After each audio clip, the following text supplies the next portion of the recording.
토리 25장 여자에게 주신 타락 메시지 진실 두 번째, 그리스도와 교회의 사랑. 원래 그리스도와 교회의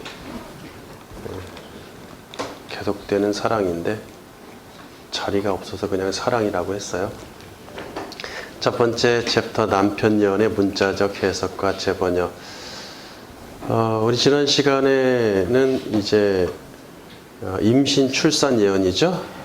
여자에게 이르시되 내가 네게 임신하는 고통을 크게 더하리니 네가 수고하고 남편을 낳을 것이며 그 부분에 대해서 했었어요. 오늘은 두 번째인 남편 예언에 관계된 너는 남편을 원하고 남편 너는 다스릴 것이다 에 관련된 것입니다. 자, 여자에게 주신 두 번째 타락 메시지는 남편 관련 예언입니다. 또 여자에게 이르시되 내가 네게 임신하는 고통을 크게 더하리니 내가 수고하고 자식을 낳을 것이며 너는 남편을 원하고 남편은 너를 다스릴 것이니라 하시고. 두 번째 남편 예언 중에 너는 남편을 원하고의 문자적 해석을 먼저 보겠습니다. 문자적인 의미죠. 이 예언은 보편적으로 여자가 남자를 원한다는 말이 아니라 이미 여자가 결혼한 이후에 남편을 원한다는 말로 이해되어야 합니다. 모든 결혼에 상관없이 모든 여자가 남자를 원한다로 해석하기에는 좀 너무 무리가 있다는 얘기예요. 왜냐하면 아담과 여자는 결혼해서 한 몸이 된 후에 본 예언이 아내된 하와 그 여자에게 주어지죠. 그래서 결혼 이후에 남편을 원한다는 말로 이해되어야 한다는 얘기예요. 보통 여자에게 남편이 필요한 이유를 두 가지 측면, 즉 사회적 측면과 본능적 측면으로 나누어 생각할 수 있습니다.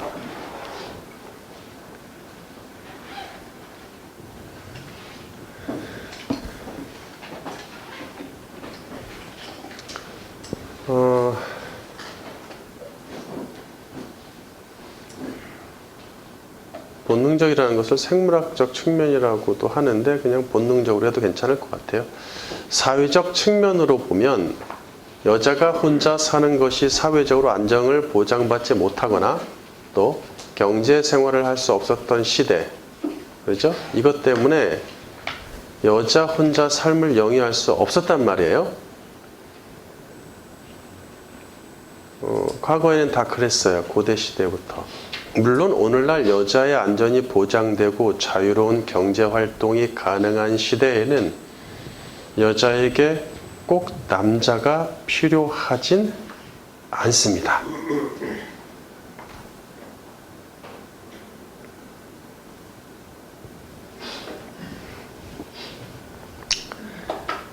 본능적 측면으로 보면, 그 다음에 두 번째 본능적 또는 생물학적 측면이라고도 하는데 저는 본능적이 좋은 것 같아요. 본능적 측면으로 보면 여자가 본능적으로 남편을 원할 수는 있지만 모든 여자가 그렇지는 않습니다.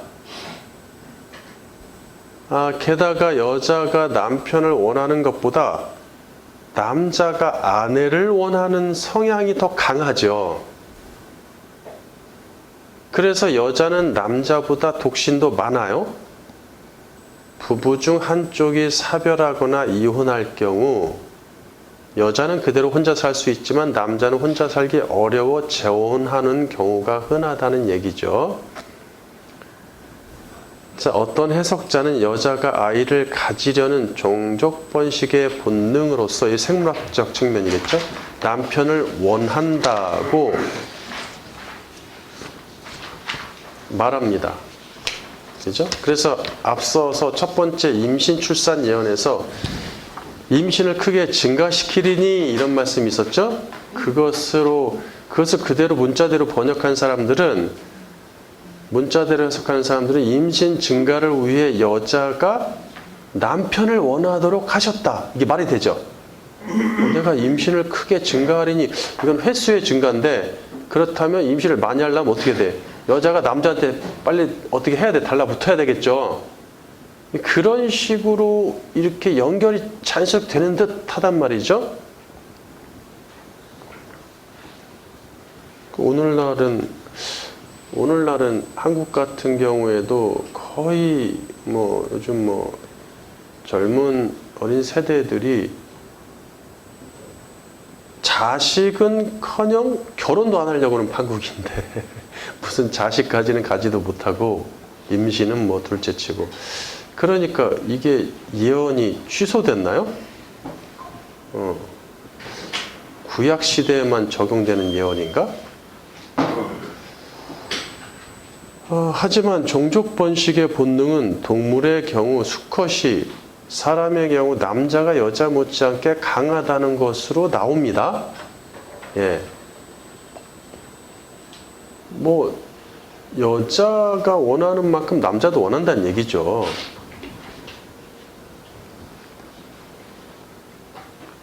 이번엔 남편 예언 중에 뒤에 거 남편은 너를 다스린다의 문자적 해석을 보겠습니다. 문자적 의미. 고대부터 오랜 세월 남편이 가장으로서 아내와 자식을 다스렸기 때문에 이 예언은 어느 정도 적중한 듯 보입니다. 아하, 남편이 다스리는 게 맞지, 아내를? 게다가 성경은 남편이 아내를 다스리도록 요구하죠. 그렇지만 여왕처럼 여자 통치자가 있는가 하면 모계 사회에서는 여자가 가장의 역할을 하죠. 성경에 여자 선지자와 교사가 공동체를 지도한 경우도 종종 있단 말이에요. 모계 사회 같은. 왜 중국이나 동남아시아나 원시지 지구에서 보면 모계 사회를 볼 수 있죠. 저도 이제 동남아시아 이렇게 중국이나 다니면서 보면은 여자들이 더 강합니다. 그냥 쉽게 볼 수 있어요. 그냥 이렇게 거리에서.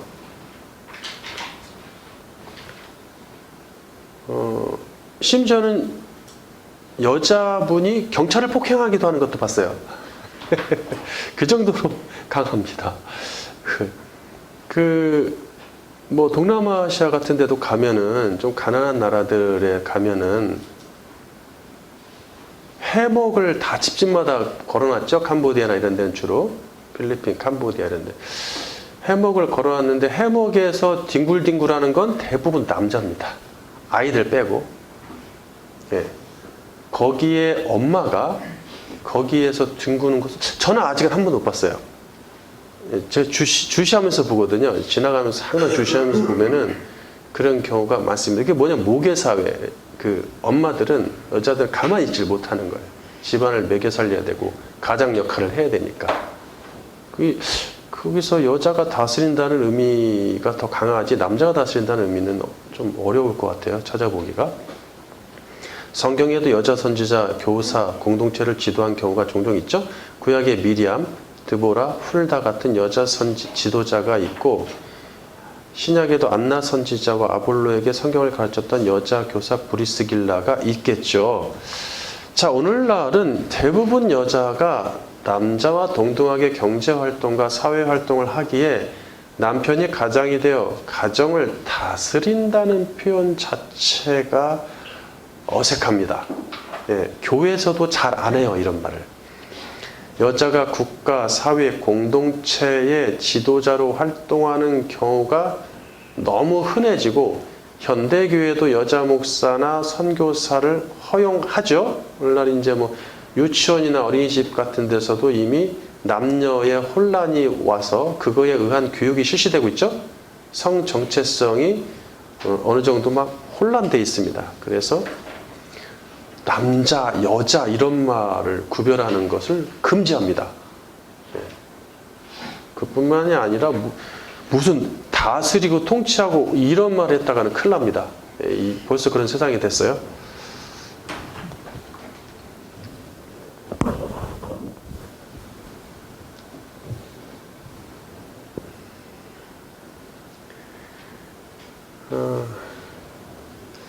여자가 국가, 사회 공동체 지도자로 활동하는 경우가 흔해지고 현대교회도 여자 목사나 선교사를 허용하죠. 따라서 여자에게 주신 남편 예언을 문자적으로 해석하면 크게 의미가 없을 뿐 아니라 시대가 변하면서 그 예언이 퇴색되죠.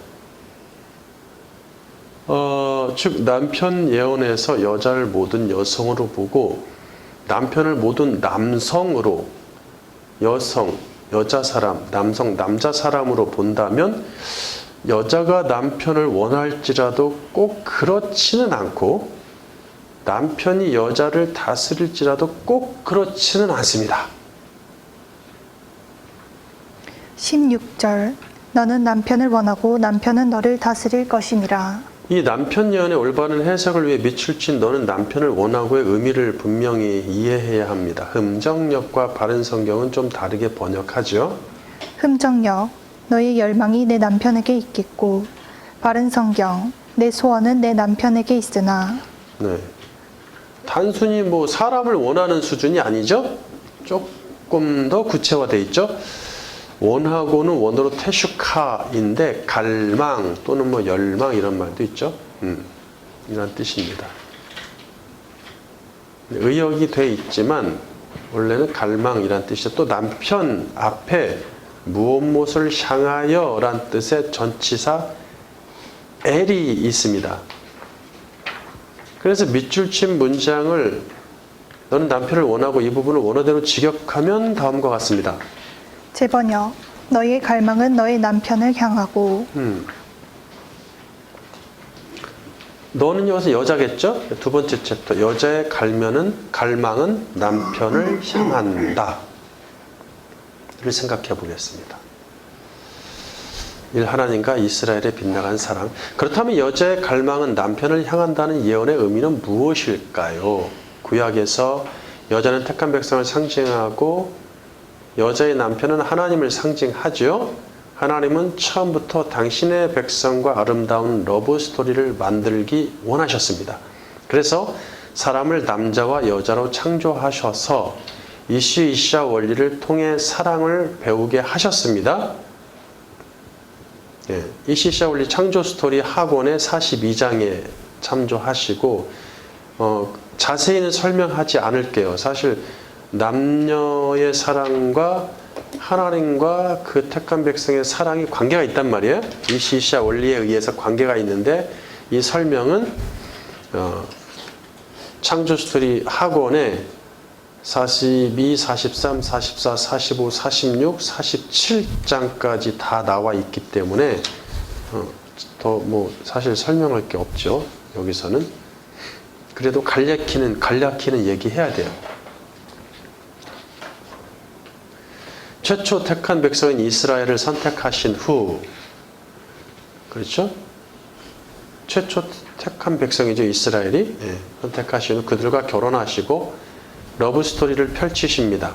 당신의 공식적인 연인으로서 이스라엘을 향한 하나님의 사랑과 기대는 매우 컸습니다. 그들을 애굽의 노예된 신분에서 구출하셔서 당신의 여자로 삼으시죠. 수많은 기적을 통해 온 세상에 오직 당신만이 유일한 신이며 이스라엘을 보호할 능력의 남편임을 입증하시죠. 애굽의 10가지 재앙으로부터 그렇게 입증이 시작됐죠. 이스라엘을 향한 그분의 사랑은 너무 커서 질투의 하나님이 되십니다. 그러니까 신이라는 존재가 고대 시대나 지금이나 마찬가지로 종교에서 신이라는 존재는 곧 그 신과 신인 합일, 하나가 되려고 하는 성향을 갖죠. 모든 종교가. 근데 그 하나가 되려는 것의 실천으로 무엇을 합니까? 제사를 드리는 것도 있지만 남자와 여자처럼 신을 대신하는 여자 사제나 남자 사제가 있어가지고 성관계를 한다든지 이런 것들로 막 이루어진단 말이에요. 문란하게. 그러니까 그게 뭐냐면은 신은 남편이고 우리는 그의 아내다라는 개념이 종교들에게 다 있어요. 근데 종교의 그 당시에 우상의 최고를 달렸던 이집트 제국에서 수많은 신들이 있었단 말이에요. 그 중에 왕실이 섬기던 신들, 그 10가지 신을 치신다는 것이 애굽 재앙이라고 그랬죠. 10가지 재앙. 예. 아니, 이도 신이었어요. 예. 파리도 신이고, 예. 뭐든지 신이야, 그냥. 마지막에 제일 큰 게 뭐죠? 당연하죠. 피도 신이죠. 예. 그 다음에 마지막에, 그건 이제 여기서 설명을 자세히 하긴 그렇지만, 어쨌든 다 신과 연관이 돼 있습니다. 다 신과 연관이 돼 있는데, 마지막에 제일 큰 신이 뭐죠? 태양신이죠. 그걸 치는 거죠. 그래서 어둠이, 태양이 비치를 있는. 그게 마지막 신인 거예요. 그게 최고신. 어디나 최고신이 태양신이죠. 그렇게 해서 나 외에 신이 없다. 내가 참 남편이다라는 것을 입증했단 말이에요. 예. 그들을 애굽에 노예돼, 그러니까 수많은 기적을 통해서 오직 당신만이 유일한 신이며 이스라엘을 보호할 능력의 남편을 입증하십니다. 이스라엘 향한 그분의 사랑은 너무 커 질투의 하나님이 되십니다. 질투의 하나님. 그렇죠? 너무 좋아하면 질투를 느끼게 돼 있어요. 예. 하나님을 사랑해야 하는 규율은 10계명의 첫째와 둘째 계명부터 제시됩니다. 출애굽기 20장 4절. 너를 위하여 새긴 우상을 만들지 말고 또 위로 하늘에 있는 것이나 아래로 땅에 있는 것이나 땅 아래 물속에 있는 것에 어떤 형상도 만들지 말며 그것들에게 절하지 말며 그것들을 섬기지 말라.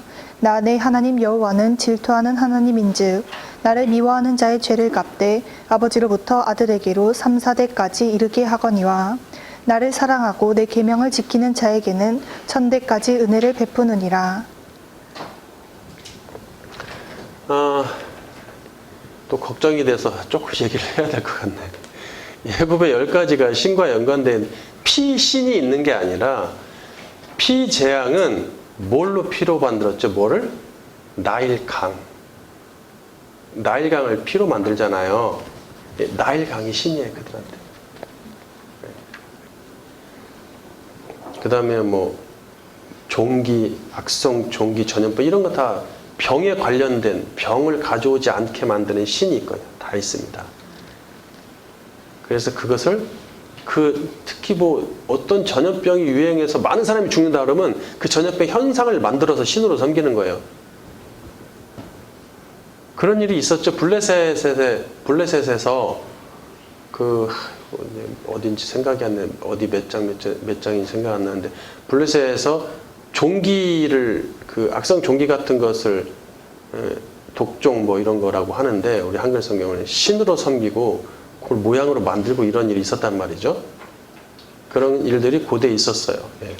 그렇게 다 신과 연결시키시면 됩니다.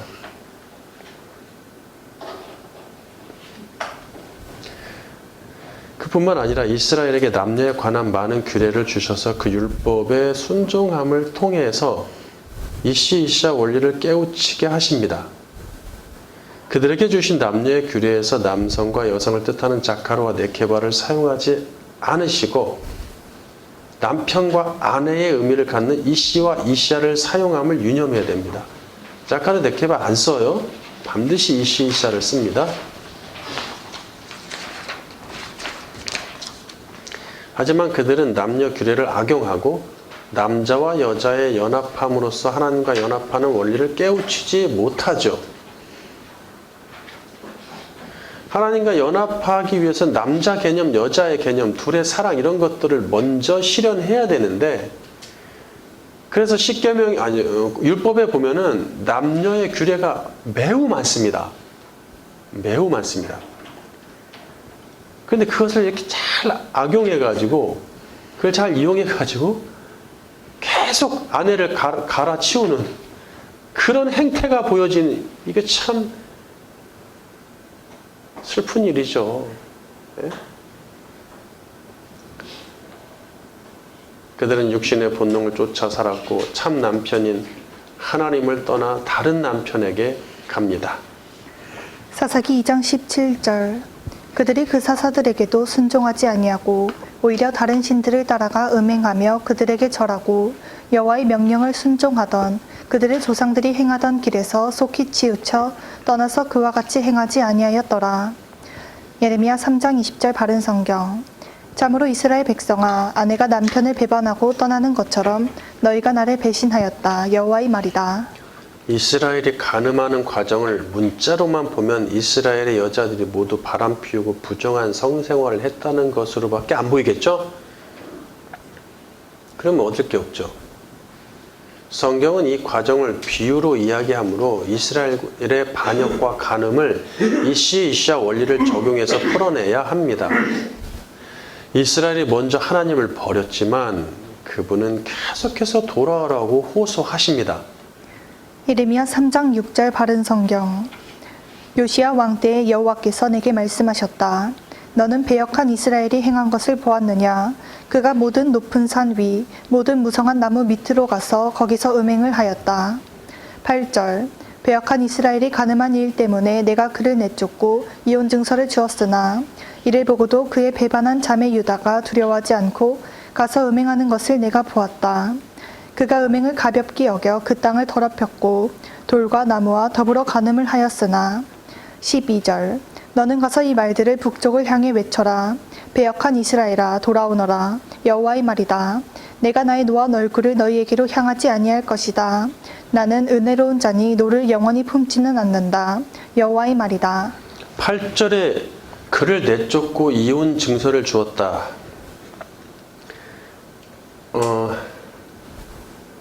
복음서에 예수님하고의 유대인들하고 대화에서 나오죠. 예. 이혼해도 되냐, 이혼 증서를 써서 주면 된다는 얘기 나오는데 뭐 그런 식으로 헛소리나 하고 있었죠.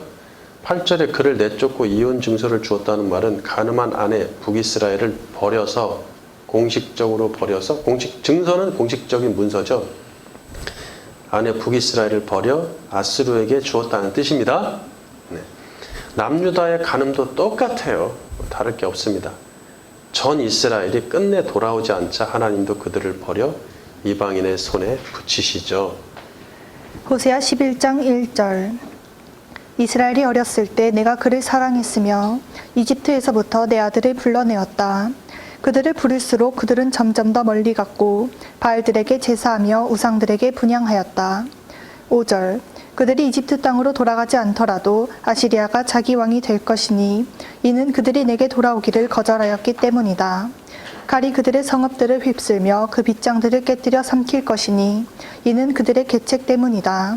내 백성이 내게서 떠나기를 고집하니 그들이 높이 있는 자에게 다같이 부르짖더라도 아무도 그들을 높이지 않는다. 두 번째, 남편의 갈망, 신적 동정심 유발. 자, 이제 갈망, 이 러브 스토리가 좀 빗나간 듯 보이죠? 하나님과 백성, 남편과 아내의 러브 스토리가. 남편의 갈망, 하나님의 갈망과 그 백성의 갈망을 좀 더 들여다볼게요. 그러나 하나님의 불타는 사랑과 긍휼로 인해 그들을 아주 파멸하시진 않습니다. 지상에서 소멸시키진 않는다는 얘기예요. 호세아 11장 8절. 에브라임아, 내가 어찌 너를 버리겠느냐? 이스라엘아, 내가 어찌 너를 넘겨주겠느냐? 내가 어찌 너를 아드마같이 버리며 스보임같이 대하겠느냐? 내 마음이 내게서 돌아서니 나의 긍휼이 온전히 불붙듯하다. 내가 나의 맹렬한 진노를 나타내지 않으며 다시는 에브라임을 파멸시키지 않을 것이니 이는 내가 하나님이고 사람이 아니기 때문이다. 나는 내 가운데 있는 거룩한 자이니 진노함으로 오지 아니할 것이다. 12절. 에브라임은 거짓으로 이스라엘 족속은 속임수로 나를 애워쌌으며 유다는 신실하고 거룩하신 하나님께 여전히 거역하였다. 야, 계속 거역하고 계속 돌아오라고 말씀하시는데 그럼에도 불구하고 파멸시키진 않죠. 자, 8절에 아드마와 스보임 같이 너희들을 대할 수는 없잖냐. 예. 아드마와 스보임은 소돔과 고모라에 인접했던 성으로서 소돔과 고모라가 불탈 때 함께 파멸했습니다. 이스라엘을 소돔과 고모라처럼 취급하진 않으시고 그들을 회복시키겠다는 것입니다. 하나님은 그들의 악으로 인해 얼굴을 돌리셨지만 그들을 향한 첫사랑과 그 정을 도무지 버리지 못하시고 예? 그들에게 긍휼을 베푸십니다.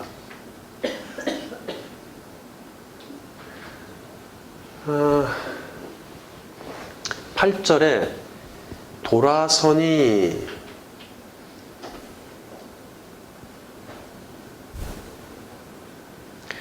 내 마음이 내게서 돌아서니 할 때 돌아서니는 원어로 하파크인데 돌이키다라는 말은 주로 이제 슈브라는 단어가 있어요. 그게 이제 대부분 그렇게 쓰고 돌아오다, 돌이키다, 슈브, 뭐 회개하다라는 뜻까지 있는 슈브가 있는데 여기서 하파크란 단어는 이것도 돌아서다, 돌이키다, 돌아서니 돌이키다라는 의미도 있지만 원래 뒤집다, 뒤집어 엎다 이런 뜻이에요.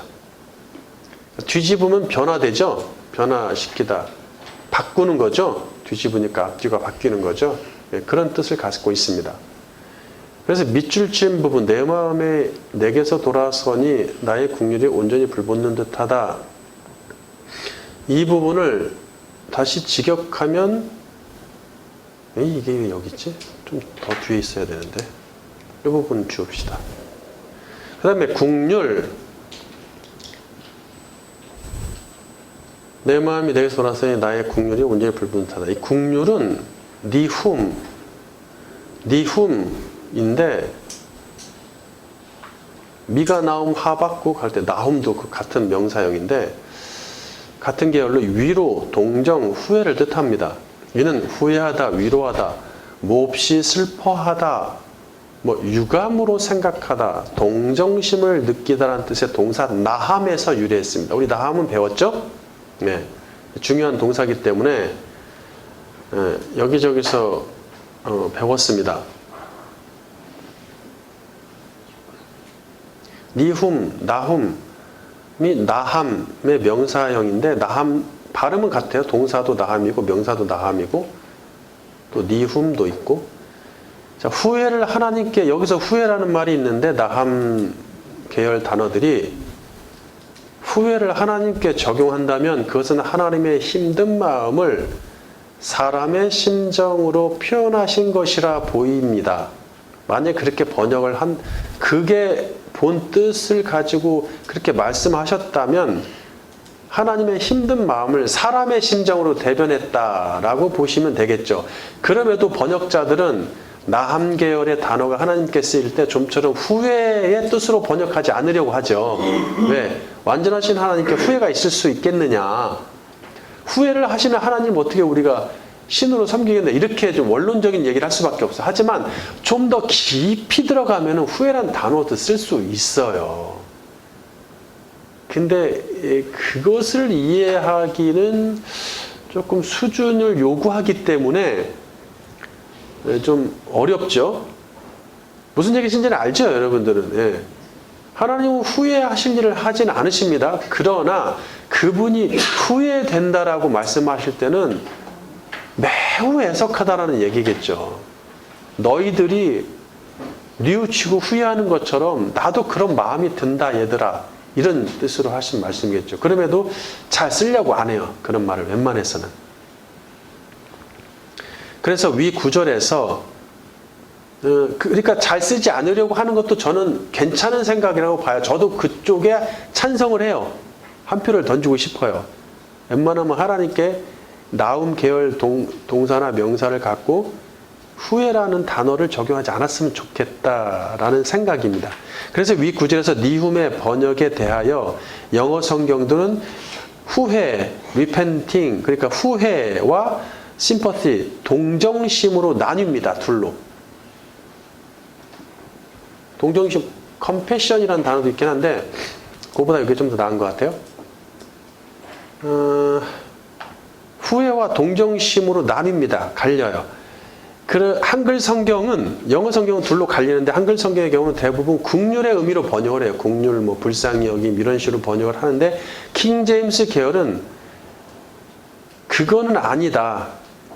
그것보다 왜냐하면 긍휼을 뜻하는 전문적인 단어들이 있거든요. 그렇다 보니까 여기서 니훔을 나함 계열의 명사를 얘기하실 때는 후회나 동정심일 터인데 후회라고 할 수는 없으니까 뜻을 돌이킴으로 하자. 차라리 그게 더 맞다. 이렇게 번역을 하죠. 그래서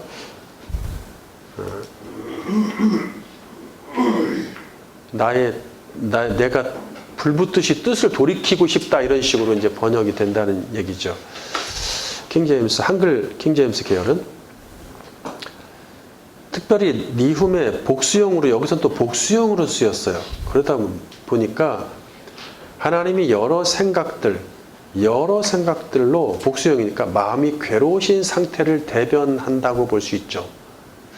국류를 뜻하는 단어들은 많으므로 여기서 니훔은 동정심으로 번역함이 저는 좋다고 봅니다. 이를 반영하여 밑줄 친 부분을 원어대로 다시 번역하면 다음과 같습니다.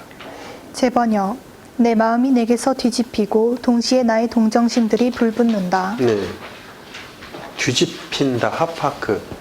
내 마음이 내게서 돌이키고 뭐 이거를 뉘우치고 후회하고로 번역하는 성경도 있는데 하파크를 돌아선다는 의미가 있으니까 그지만 좀 약해요.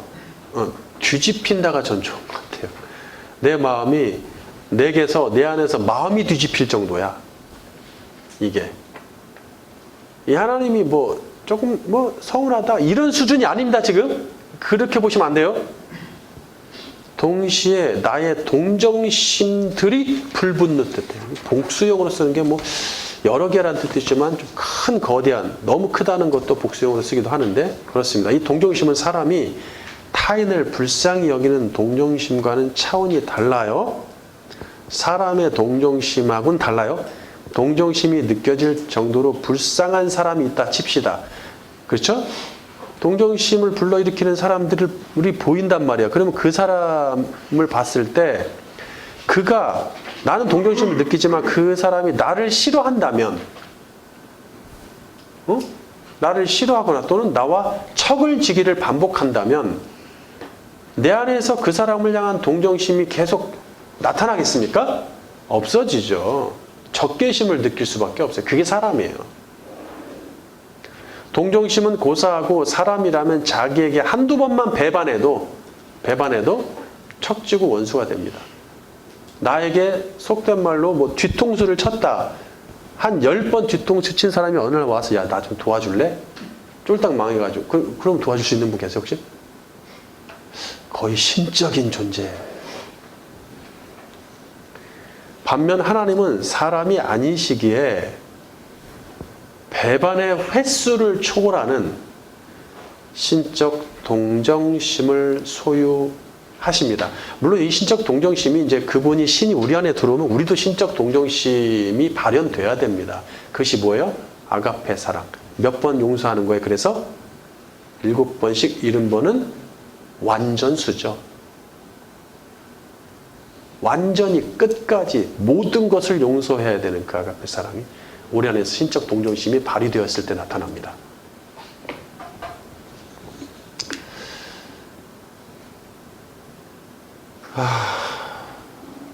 그래서 그분이 분노하실 때는 충분히 합당한 것입니다.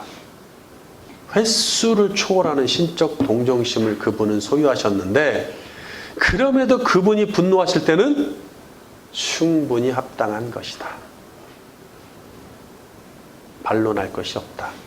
이스라엘을 지상에서 완전히 소멸하지 않으심은 그들이 돌이켰기 때문이 아닙니다. 하나님의 속성인 크신 자비, 헤세드죠. 자비가 발현된 신적 동정심 때문입니다. 이스라엘 중에는 끝까지 우상에게 무릎 꿇지 않고 하나님을 떠나지 않은 소수의 의인이 남아 있었습니다.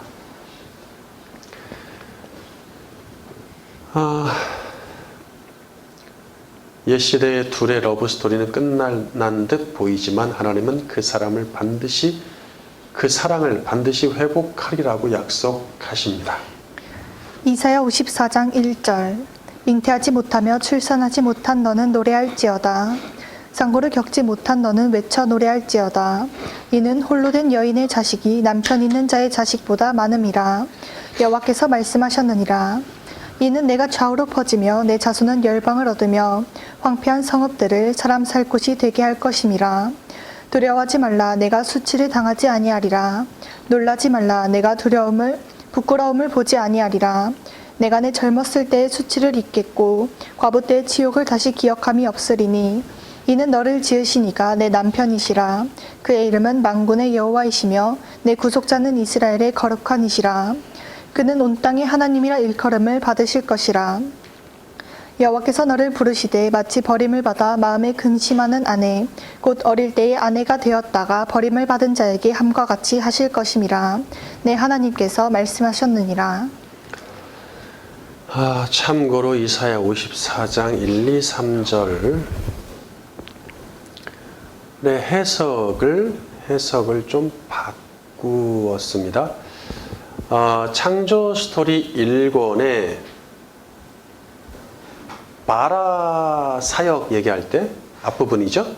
앞부분에 야차 바라 하는 바라 사역에서 여기 이사야 54장 1, 2, 3절이 제시되는데 거기에서 잉태하지 못하고 출산하지 못한 자 요 부분에 대한 해석이 좀 달랐던 것 같아요.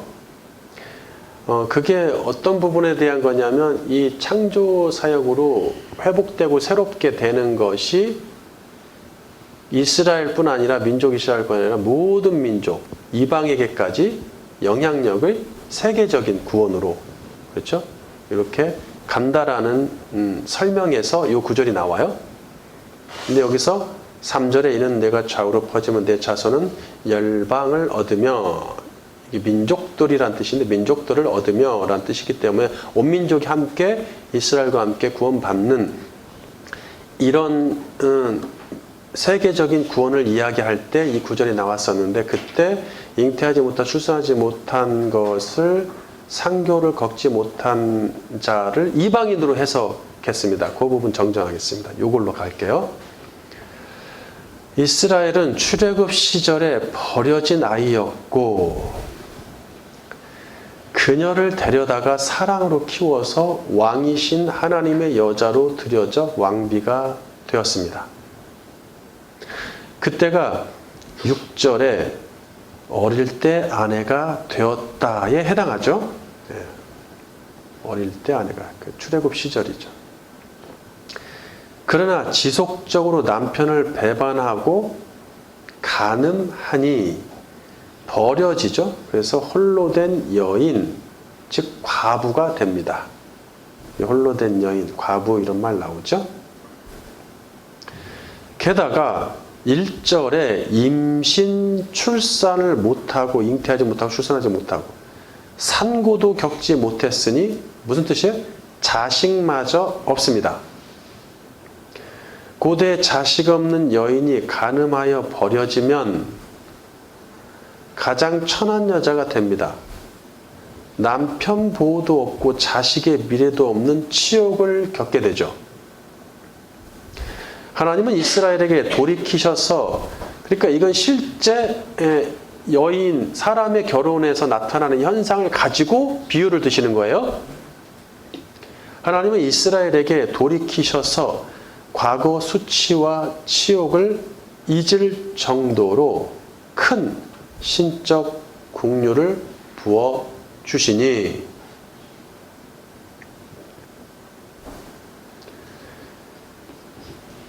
신적 긍휼이 아니라 동정심입니다.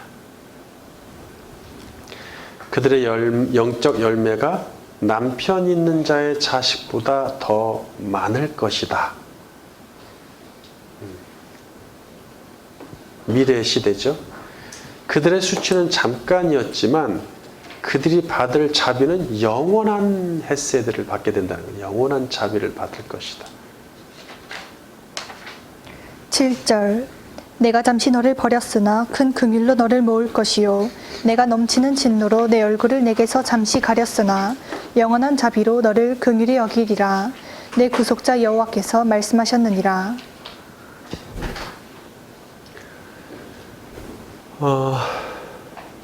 8절에 국률이 여기다도 라함인데 불쌍히 여기다 국률이 여기다 동정심을 갖다란 뜻이겠죠. 그 다음에 7절에는 또 국률 명사가 나와요. 이거는 동사 라함에서 유래한 명사 라함인데 이것도 동정심 국률을 뜻하죠. 앞에서 얘기했죠.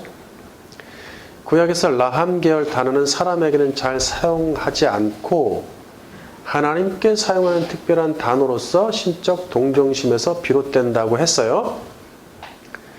사람의 동정심은 한계가 있지만 하나님의 동정심은 사람의 것과는 차원이 다르므로 한계 자체를 논할 수 없다는 얘기겠죠.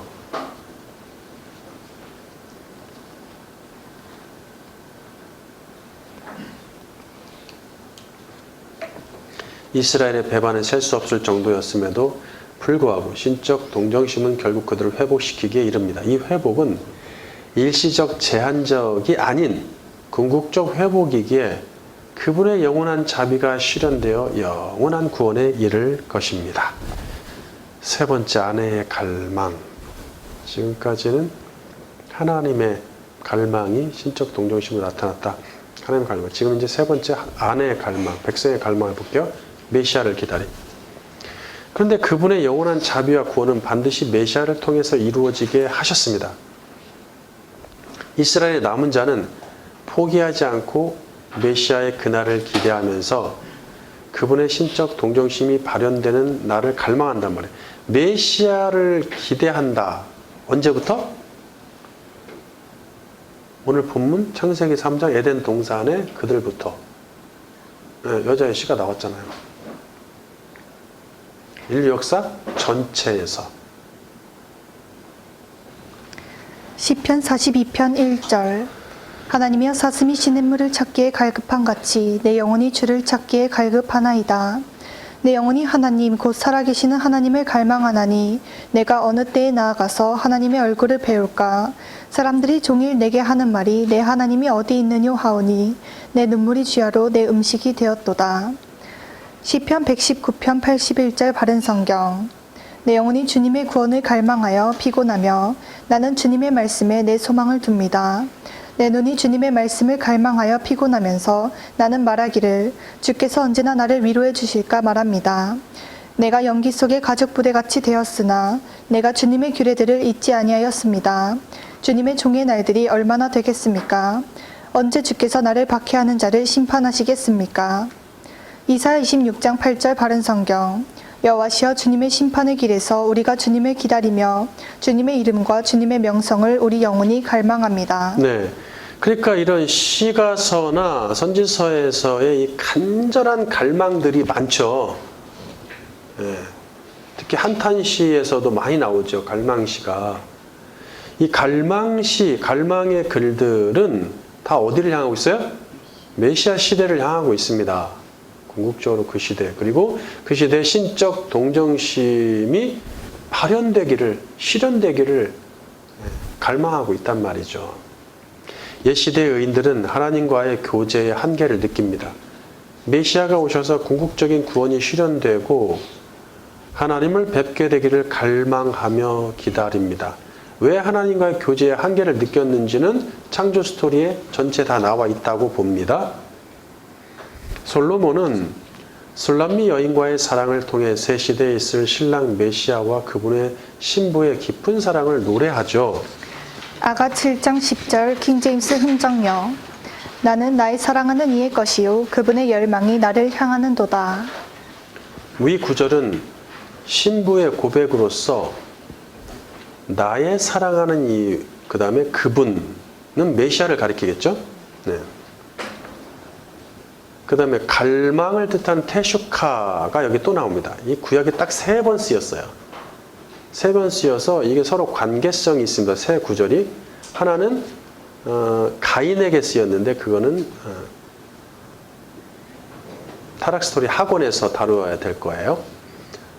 자, 오늘 본문 창세기 3장 16절의 여자 메시지, 여자가 주신 메시지와 이 아가서 7장 10절에 나머지 2번이 쓰였어요. 이는 여자의 갈망은 남편을 향한다는 남편 예언을 상기시키는 것이죠.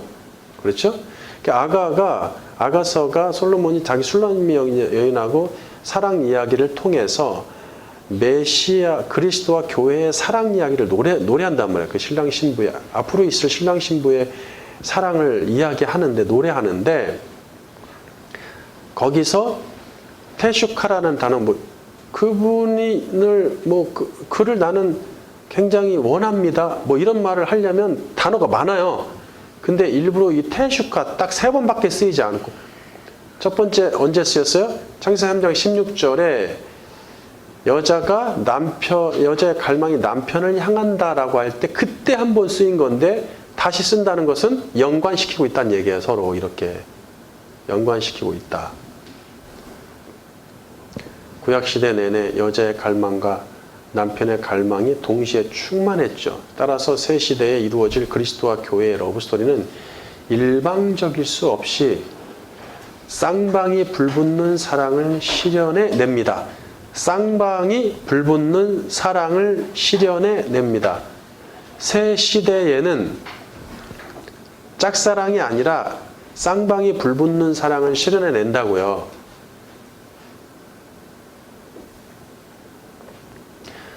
쌍방에 불붙는 사랑을 위해서는 반드시 신부가 흠이 없어야 합니다. 그 사랑은 그분이 들어오심으로써 되는 건데 흠이 있으면 못 들어오잖아요. 이를 위해 메시아는 스스로 제물 되셔서 사랑하는 신부의 죄를 해결하시죠. 아무 흠이 없는 신부를 바라보는 신랑의 눈에서는 그야말로 꿀이 떨어지는 거예요. 꿀물이. 아가 4장 7절 바른 성경. 어여쁘기만 한더 내 사랑아 내게는 아무 흠이 없구나. 신부야 레바논에서부터 나와 함께 가고 레바논에서부터 나와 함께 가자. 아마나 꼭대기에서 스닐과 헤르몬 꼭대기에서 사자의 굴들에서 표범의 산에서 보아라. 나의 누이 나의 신부야 내가 내 마음을 빼앗았고 내 눈짓 한 번으로 내 목에 구슬 목걸이 하나로 내 마음을 빼앗았구나. 네. 자, 우리는 아가서를 읽으면서 너무나 선정적이라고 생각을 하죠. 그래서 몰몬교는 아가서를 성경에서 찢어낸다 그러죠. 예, 찢어냅니다. 그래서 그들은 아가서가 없어요. 이건 성경 아니다.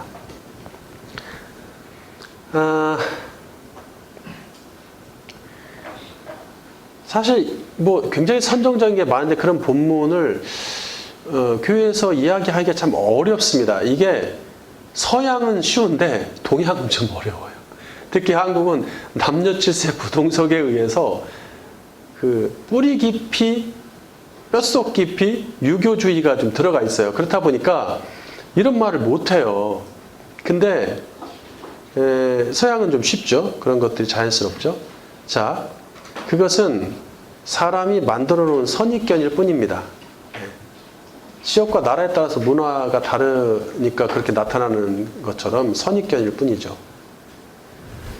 여성과 남성의 본능과 그 자태, 즉 여성의 여성성, 남성의 남성성은 누가 만들었어요? 하나님이 만드셨어요. 하나님 그렇게 만드셨어요.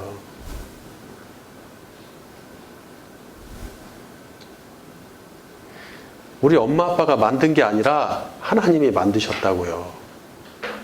여성과 남성의 본능. 그래서 그것을 선하게 쓸 때는 하나님 보시기에 매우 아름답습니다. 네, 매우 아름답습니다. 아가서는 신부의 여성성에서 우러나오는 자태를 적나라하게 드러냄으로써 그리스도가 당신의 신부를 바라보는 꿀이 떨어지듯 강렬한 사랑의 시선을 세밀하게 서술합니다. 이는 이시시아 원리를 더욱 고취시켜서 하나님과 그 백성의 아름다운 러브스토리의 결실을 강조합니다.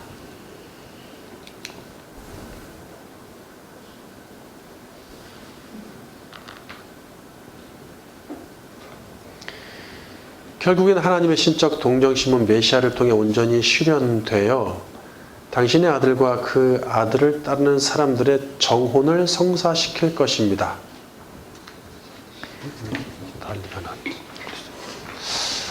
호세아 2장 19절 킹제임스 근본여. 또 내가 너를 나에게 영원토록 정언시키리니 참으로 너를 의와 판결의 공의와 인자함과 긍휼로 나에게 정언시키리라. 내가 심지어 너를 신실함으로 내게 정언시키리니 내가 주를 알리라.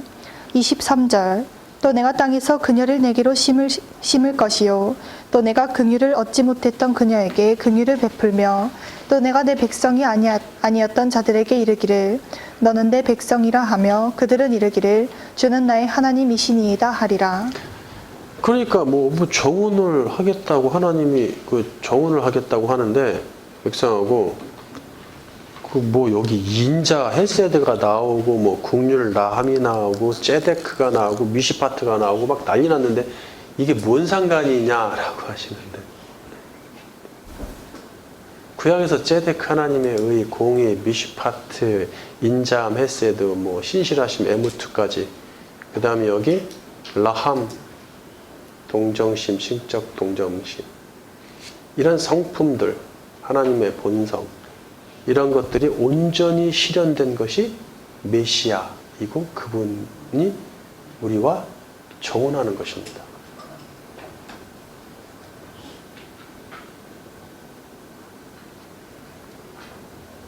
그래서 이런 얘기에 다 이런 단어들이 들어가는 거예요.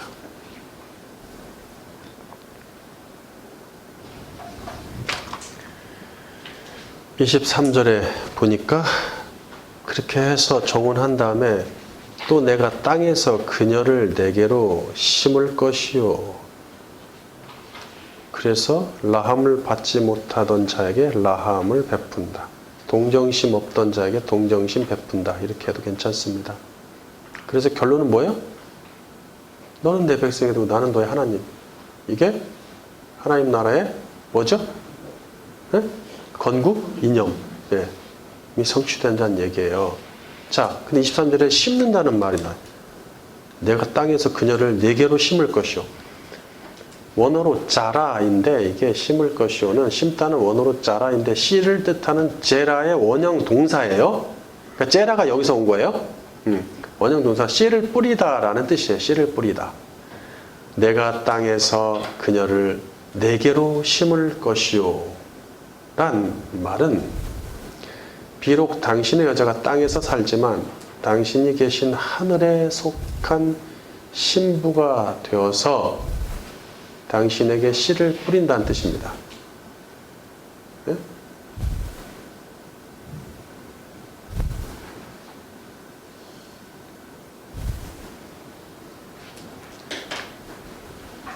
그러므로 죄사함 받고 그리스도의 신부된 우리는 애초부터 땅이 아니라 하늘에 뿌려진 여자의 씨란 얘기예요. 하늘에 속하여 그분에게서 자라는 나무겠죠. 이게 씨, 제라 이야기 또 엣지, 나무 이야기, 포도나무, 우리는 포도나무요. 이게 다 괜히 나오는 말이 아니에요. 이것이야말로 명백히 확정된 정혼이며 신적 동정심의 완전한 실현이겠죠. 예. 우리는 그 여자의 씨인데 우리는 약속의 씨고 혈통이 아닙니다.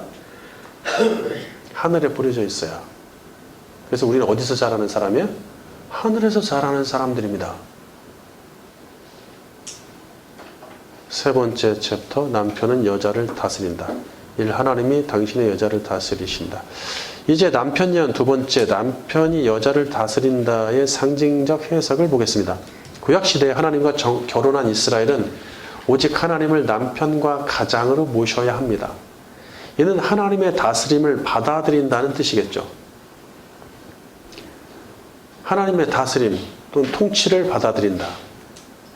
하나님의 여자는 오직 한 남편의 다스림을 받아야 하니 그분은 이스라엘의 유일한 왕이십니다. 그러나 이스라엘은 하나님의 다스림을 거부하고 인간 왕을 통해 인간의 다스림을 받으려 합니다. 이는 자기들의 본 남편인 하나님을 버리는 악이죠. 사무엘상 8장 4절 이스라엘 모든 장로가 모여 남아있는 사무엘에게 나아가서 그에게 이르되 보소서 당신은 늙고 당신의 아들들은 당신의 행위를 따르지 아니하니 모든 나라와 같이 우리에게 왕을 세워 우리를 다스리게 하소서 한지라. 우리에게 왕을 주어 우리를 다스리게 하라 했을 때에 사무엘이 그것을 기뻐하지 아니하여 여호와께 기도하매 여호와께서 사무엘에게 이르시되 백성이 내게 한 말을 다 들으라. 이는 그들이 너를 버림이 아니요 나를 버려 자기들의 왕이 되지 못하게 함이니라. 내가 그들을 애굽에서 인도하여 낸 날부터 오늘까지 그들이 모든 행사로 나를 버리고 다른 신들을 섬김같이 내게도 그리하는도다. 게다가 다른 신을 섬김으로써 오히려 우상의 다스림 아래 놓이기를 즐겨하죠. 왕뿐이 아니라 다른 신, 다른 남편을 섬긴다는 얘기예요. 같은 개념이에요, 다. 그러니까 통치를 받지 않겠다, 다스림 받지 않겠다. 인간 왕이나 우상을 원하는 것은 둘 다 하나님의 다스림을 거부한다는 의사겠죠? 신명기 29장 25절. 그때 사람들이 대답하기를 그 무리가 자기 조상의 하나님 여호와께서 그들의 조상을 애굽에서 인도하여 내실 때에 더불어 세우신 언약을 버리고 가서 자기들이 알지도 못하고 여호와께서 그들에게 주시지도 아니한 다른 신들을 따라가서 그들을 섬기고 절한 까닭이라. 구약의 역사는 백성이 하나님의 다스림을 받아들이느냐 거부하느냐의 명제를 기준으로 진행됩니다.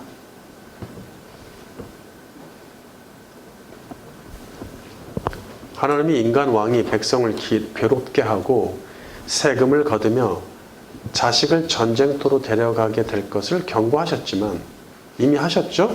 근데 그들은 끝까지 눈에 보이는 왕을 고집합니다. 그러니까 니네들이 왕을 구하게 될 것이다. 앞으로 가나안 땅에 들어가면. 그러나 인간왕은 오히려 너희들한테 괴로움을 줄 것이다. 그럼에도 불구하고 너희들은 그렇게 인간왕을 요구할 것이다. 라는 메시지를 들었으면 자존심 상하죠. 내가 인간왕 구하지 말아야지. 이렇게 생각할 거 아니야. 근데 자존심도 없어. 아니나 다를까 인간왕을 요구한단 말이죠. 끝까지 눈에 보이는 왕을 고집합니다. 그들은 무능하고 악한 인간 왕들로 인해 고통받다가 멸망하기에 이릅니다. 물론 이스라엘이 국가적으로 그분의 다스림을 거부했지만 백성 중에 남은 소수의 진정한 이스라엘 사람은 끝까지 그분의 다스림을 기꺼이 받아들인다는 얘기. 진정한 이스라엘, 참 이스라엘, 나다나엘처럼 그렇게 남은 소수의 사람들이 있었단 말이죠. 그들은 하나님의 다스림을 기꺼이 기쁘게 받아들이죠. 열왕기상 19장 9절. 엘리야가 그곳 굴에 들어가 거기서 머물더니 여호와의 말씀이 그에게 임하여 이르시되 엘리야야 내가 어찌하여 여기 있느냐. 그가 대답하되 내가 만군의 하나님 여호와께 열심히 유별하오니 이는 이스라엘 자손이 주의 언약을 버리고 주의 제단을 헐며 칼로 주의 선지자들을 죽였음이오며 오직 나만 남았거늘 그들이 내 생명을 찾아 빼앗으려 하나이다. 18절. 그러나 내가 이스라엘 가운데에 7,000명을 남기리니 다 바알에게 무릎을 꿇지 아니하고 다 바알에게 입맞추지 아니한 자니라. 자, 새 시대에도 마찬가지로 이게 7,000명씩이나 이렇게 얘기하시면 안 돼요. 계산 옛날에 했었는데 제가 제시했었는데 기억이 안 나네. 몇 %인지. 당시 예상되는 인구가 있는데 그 중에 7,000명이면 1%도 안 됩니다.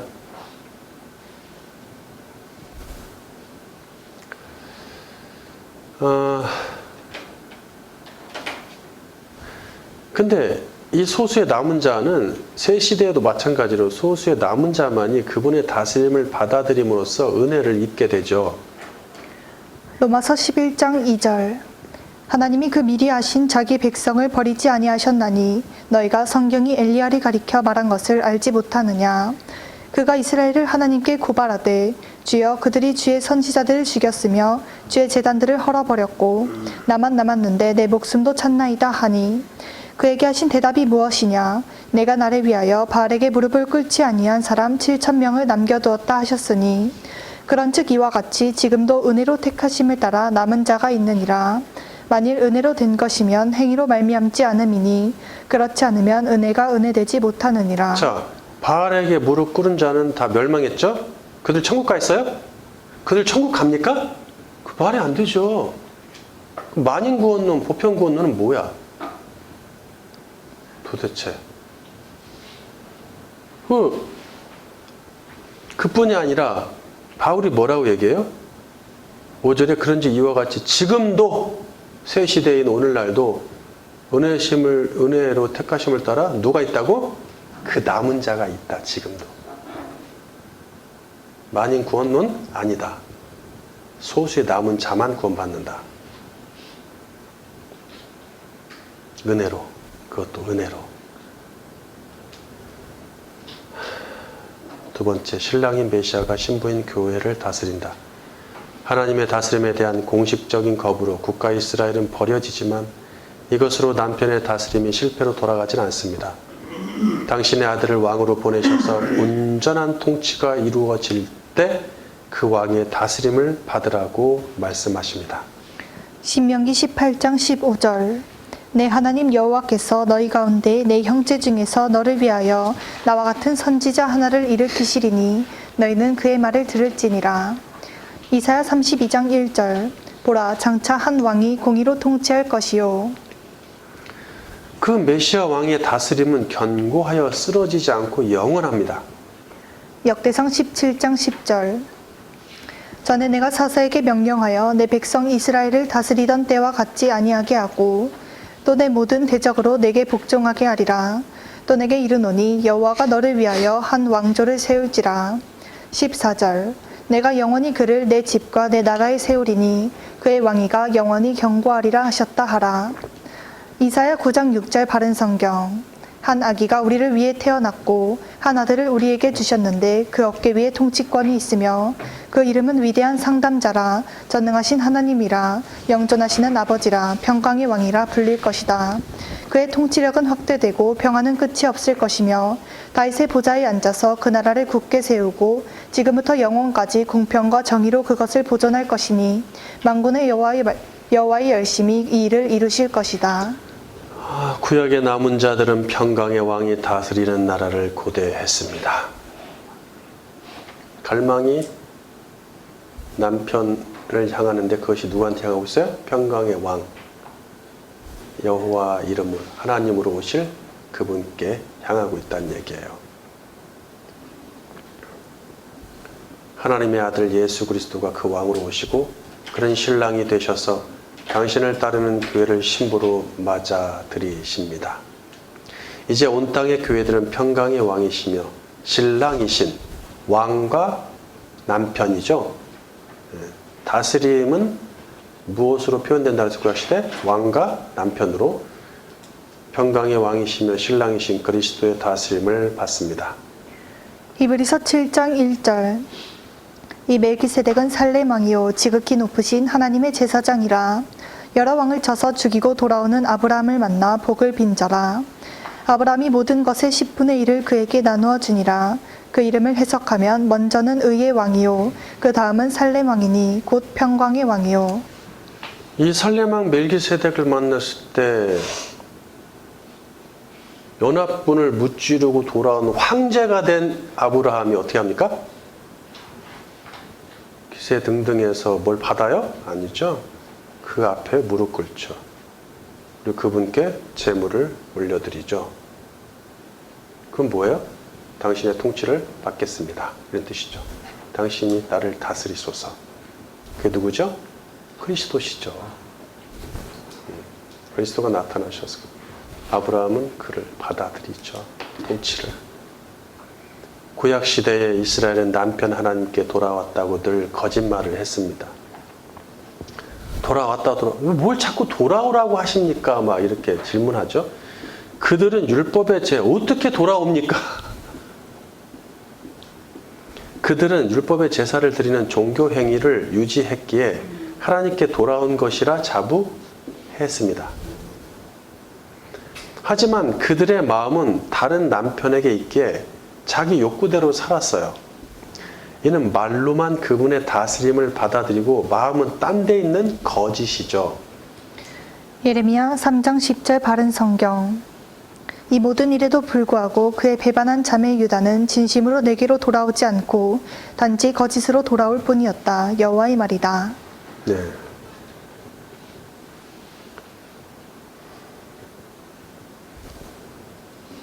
남편은 여자를 다스린다 해서 오늘 본문에서 남편은 여자를 다스릴 것이다. 다스린다는 원어로 마샬이에요. 마샬. 다스림, 통치를 뜻하는 단어들이 뭐 멜렉, 왕을 뜻하는 멜렉이란 계열의 단어, 마샬이란 단어, 샤라, 사라란 계열의 단어들이 있어요. 이스라엘 할 때 이스라가 그게 다스리다는 말을 써서 엘이 하나님이니까 하나님 다스린다 이런 말이었다 그랬죠. 그러니까 이 여러 단어가 있는데 이 마샬은 근본적으로 지배권을 가진다, 지배권을 잡다 이런 뜻을 내포하고 있어요. 지배의 주권을 가진다 이렇게 해도 괜찮습니다. 주권. 근데 저는 좀 더 너무 식상한 것 같아서 지배라고 좀 하고 싶어요. 지배권. 구약에서 지배권을 가짐은 왕과 남편의 다스림으로 설명돼요. 그리스도를 내 왕과 내 신랑으로 받아들였다면 그분께 내 인생 지배권을 드린다는 뜻입니다. 그러니까 이 지배권을 잡다, 지배권을 드린다. 내 인생은 내가 지배권을 갖고 있잖아요. 사람들은 다. 안 가르쳐줘도 그렇게 알잖아요. 근데 그것을 드린다는 것을 계속 공부하는 것이죠. 구약시대 내내 그걸 가르치는 거예요. 근데 그것이 두 가지. 가까이는 눈에 보이는 누구? 남편. 멀리는 눈에 보이지 않는 하나님. 수평수직관계에서 그 사이에 또 여러 가지 뭐 군주들도 있고 뭐 제사장도 있고 중간에 뭐도 있고 있겠죠. 방백들도 있고 천부장, 백부장. 그런 거 다 쳐내고 복잡하니까 가장 앞에서 누가 있어요? 남편. 그다음에 수직으로 위에 멀리 하나님 계시죠. 이 두 개의 관계를 통해서 지배권이 누구한테 있느냐가 문제란 얘기예요. 네? 내 인생의 지배권을 그분께 드리지 못하면 나도 그분과 함께 영의 세계의 지배권을 갖지 못합니다. 인생의 모든 지배권을 그분께 온전히 올려드려서 그분과 함께 제사장이 되어 다스리는 삶을 맛보아야 합니다. 계시록 20장 6절 바른 성경. 첫째 부활에 참여하는 자는 복이 있고 거룩하며 둘째 사망이 이들을 다스리는 권세가 없고 도리어 그들이 하나님과 그리스도의 제사장이 되어 1000년 동안 그분과 함께 다스릴 것이다. 결론. 남편을 향한 여자의 갈망은 실현되었지만 그것으로 끝이 아닙니다. 그리스도가 오셨으니까 끝? 아니죠. 메시아가 고랬으니까 끝? 아니죠. 우리는 그리스도와 러브스토리를 계속 써가고 있죠. 그러면서 그분의 오심을 또 갈망합니다. 구약의 성도들이, 소수의 남은 자들이 그들의 갈망이 메시아에게 향했던 것처럼 신약의 성도들, 남은 자들이 그들의 갈망을 그리스도의 다시 오심으로 향하고 있다는 얘기예요. 그분을 만나면 이 땅에서 쌓았던 모든 러브스토리를 이야기할 것입니다. 만나면 그 뭐하는 러브스토리를 얘기할 거 아닙니까? 다 새 말이라 다 얘기할 거 아닙니까? 주님 이때 이랬어요 저랬어요. 주님 내가 그때 정말 연약했죠. 주님 죄송해요. 근데 주님 다시 나를 일으키셔서 다시 일어나고 내가 회개하게 하시고 이런 많은 러브스토리를 쓸 거 아니에요. 그런 걸 쌓았단 말이에요. 그런 것들이 다 있다는 거죠. 기록되어 있고. 혹시 사람, 돈, 명예, 인생을 주님보다 더 사랑해서 그것들과 쌓은 러브스토리가 가득합니까? 만약 그렇다면 그거 얘기하실 거예요? 주님한테 가서? 주님 만났을 때 할 얘기가 없을 텐데?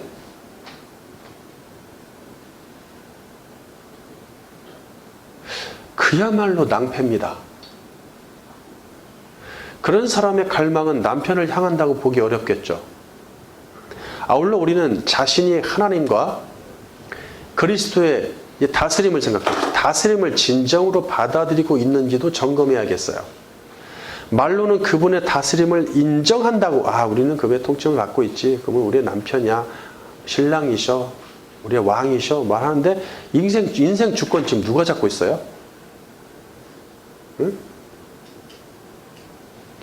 사람과 돈과 명예, 인생을 위해 내 육신이 원하는 대로 살고 있다면 인생의 지배권이 그리스도께 있다고 보기 어렵습니다. 인생의 지배권을 그분께 온전히 드리고 그분의 다스림을 받아들인다는 것은 나는 아무것도 아니에요. 내 것은 하나도 없어요. 나는 할 수 없습니다. 라는 고백에서 시작되죠. 이런 사람은 온전히 그분의 다스림 속에 들어가죠. 들어가서 그분의 노예로 살 수밖에 없습니다. 우리의 갈망이 그분께 향하여 부지런히 러브스토리를 쌓으며 그분의 다스림을 진심으로 받아들여 인생의 지배권을 드림으로써 여자에게 주신 남편 예언이 우리 삶에 온전히 실현되기를 주님의 이름으로 축원합니다.